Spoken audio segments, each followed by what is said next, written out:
Half a life down the drain. My wife of 14 years hasn't been affectionate for years. By that, I mean there's barely any intimacy in a month. Hardly enough for any normal person. There's almost no kissing, hugging, or touching. We don't have kids, and her excuses usually revolve around her being self-conscious about her body. She's neither overweight nor underweight, with an incredible figure I've admired throughout our relationship. Any man would be crazy about her, so I can't understand this at all, especially as we near our late 30s. Maybe it's her depression, or maybe she's been cheating on me all this time without me realizing. I'm rambling. Here's my story. I often work away from home because of my job, sometimes for a week or two, depending on the demands of the oil industry. I've been doing this work for about 8 years. In 2022, my ex-wife self-diagnosed herself online and was officially diagnosed with ADHD by a doctor around July. Around that time, she started combining ADHD medication with antidepressants she'd been on for years. It changed her. Obviously, these chemicals altered her behavior. Some days she was up, others down. Even so, there was no real happiness in our relationship. I showed her affection, but it was never reciprocated. It was almost as if she was disgusted by the idea of touching me. In July 2022, while I was out of town, she came home late one evening and I checked our home security footage. The car had dropped her off around 10:30 p.m. It stayed in the driveway for about a minute before the lights flashed. The horn honked and the indicator turned on, as if there was some kind of commotion. Then, the car shut off, and after 20 minutes, she got out adjusting her pants and stumbling to the door. That was the first time I suspected something. When I confronted her later, she claimed nothing happened and that I didn't know what I was talking about. Apparently, it was just a friend dropping her off after discussing work. I let it slide, as ridiculous as it sounded, since I didn't have any solid proof other than some nighttime security footage. Fast forward to December 2022. She had a new friend named Sandra, a pseudonym. She'd been spending time with for a few months. During that time, my ex-wife avoided old friends and family gatherings, offering excuses for claiming to have other plans. She started isolating herself from our usual social circle. By January 2023, she mentioned meeting a new friend at the gym, Gemma. Gemma had a great pool and some dogs, so my ex started going there with our new dog, Christmas gift for doggy playdates. She sent me videos of our dog jumping into the pool, and these visits became frequent, 2 to 3 times a week. This wasn't typical behavior for her. She was always more of a homebody. I wondered if the ADHD medication was making her more confident, but the frequency still felt excessive. We had location sharing enabled on Google Maps, and I saved the location of Gemma's house after noticing how often she went there. One day, the location sharing suddenly turned off. Suspicious. I switched to satellite view on Google Maps and zoomed in. I saw a pool matching the one in the videos and photos she sent me, confirming it was the house she was visiting. By February 2023, her outings to Gemma's house or with Sandra were constant. While I try to see it as a positive change, her being more social, we never spent time together anymore. No dinners, no dates, and even home-cooked meals were rare. She always had a reason to avoid spending time with me. One morning, after she spent the night at Sandra's, supposedly due to drinking too much wine, I noticed her Samsung tablet lying on the couch. On impulse, I remembered the password she once shared for her credit card and logged into her tablet. She had logged out of all social media accounts, which was odd. However, her Chrome account was still active, and I found photos and screenshots. Among them were pictures of Sandra, her, and her new friend, Gemma. Except Gemma wasn't a woman. It was a male friend of Sandra's. They had been talking to his parents, planning a trip to visit him. This wasn't just a casual fling or ADHD-fueled attention seeking. It was a full-blown affair. I discovered screenshots, love messages, and pictures confirming their relationship went back to late 2022. One particularly devastating discovery was that she had gotten pregnant in November or December and terminated the pregnancy in February. There were photos of the medication instructions and conversations with Sandra about how strong she was during such a difficult time. Last month, I finally met with a lawyer, gathered all the evidence, and confronted her. I told her calmly and firmly that I knew everything and that we were done. I asked her to pack her things and stay elsewhere for a few days. For the past month, I've mostly been alone at home, with friends and family checking in or inviting me out for meals to support me. She still comes by occasionally to work from home, as we both have our names on the house. She hasn't admitted to anything, apologized, or taken accountability. Instead, she's gaslighting me, blaming me for not being there for her or not supporting her mental health. Thanks to what I've read on forums, I recognize this behavior as narcissistic manipulation. She's painting herself as the victim and trying to justify her betrayal. Now, the lawyers are working out how to divide our assets and finances. The anger, sadness, and pain come and go in waves. The only time I feel peace is when I'm asleep. I'll keep updating as I navigate the next 6 months of separation.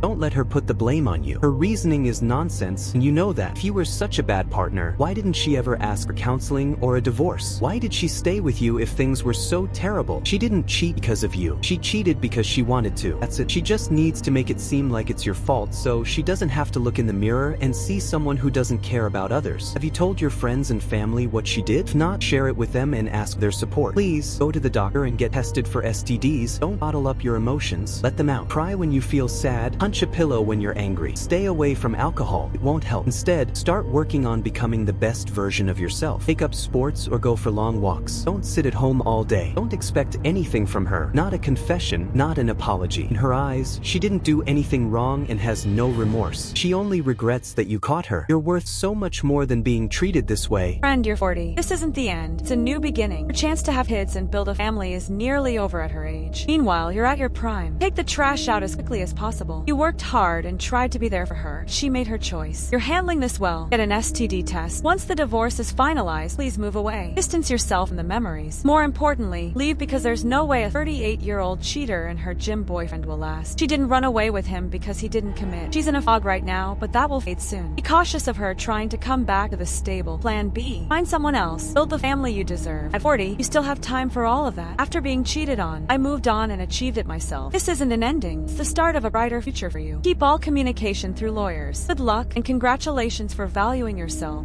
My wife, in her desperation, shattered our marriage for the sake of her unsteady career and did so blatantly. My wife is an independent film actress. I've always known that her profession sometimes involves kissing or intimate scenes. Although this caused issues for me and my parents in the past, I worked through my insecurities and separated her work from our relationship. Now, I'm in a better place and more accepting of it. However, we had an agreement. She would make a good faith effort to discuss with the director whether unnecessary intimate scenes could be removed. In other words, any intimate scenes should be essential to the storyline from the director's perspective. My parents still aren't thrilled about her career. I try to support her and don't let them criticize her. Recently, we became parents to a 3-year-old. My wife took a break from acting. A few months ago, she decided she wanted to get back to work, and I supported her. She got back in shape, networked with a friend in the industry, and after much effort, landed a project. This film included a very sensual scene, which made me uncomfortable and a little withdrawn during the premiere party. Although I had mentally prepared myself, it still caught me off guard because it had been so long. At the premiere, many people wanted to talk to her, and she's already in discussions about a new project. I'm incredibly proud of her progress. However, I heard rumors that one of the lead actresses, my wife, asked the director to add that infamous sensual scene because it would bring attention to her. No wonder she was approached by so many people. What she wanted. She broke the boundary we had agreed on years ago. I was furious and confronted her, asking if it was true. She turned pale and hesitantly admitted that it was. Her eyes welled up with tears. She looked like a wounded animal, silently begging for comfort. I couldn't bring myself to console her. I walked away and avoided even looking at her. Now, whenever I see her, all I feel is betrayal. I've told her she betrayed me. She's become defensive, saying it's just part of her job. I don't recognize her in our home anymore. I even told my parents, who now want nothing to do with her, and I told her parents, who also feel distant from her. I angrily shared what happened with our friends, accusing her of being unfaithful with a co-actor, and they've cut ties with her too. She tried to deny my accusation, but couldn't, especially with how everyone has reacted to her. It hurts to see her so isolated. She once admitted she felt pressured, afraid she might miss her opportunity. She thought taking a chance on this sensual scene would help her career and didn't tell me because she didn't want me influencing her decision. I asked her, was it worth risking our relationship? She had no answer. I'm lost on what to do now. I loved her so much, I still do. And sometimes I feel awful about how I'm treating her.